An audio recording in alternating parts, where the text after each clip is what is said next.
So one of the questions I often get when I'm talking about the variety of personalities, the different mental health challenges that kids bring into a class, is how in the world do you accommodate all of those kids in the same class?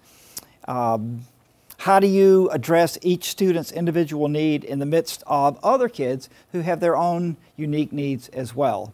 I'll be the first to say that it's not an easy task, but I'll be the first to also say that it is possible if you follow a few careful guidelines. For the most volatile students in a class,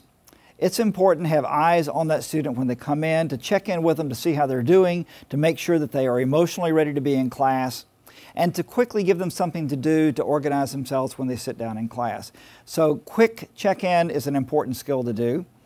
For those most volatile kids, it's also extremely helpful to periodically check in with them throughout the day. One of the strategies that I like to use, I refer to as the one-on-one hurdle support, and it's my determination to make sure that the 3 or 4 kids who desperately need all of my support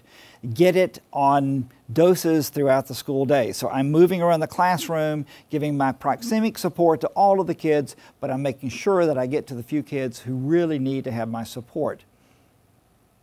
It also helps me immensely to make sure that every student that I interact with is treated with respect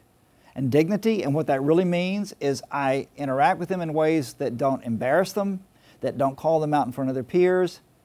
and I also try to find ways to make sure that their value, that their uniqueness as individual students is seen by other kids in the class. That package gives me a standing chance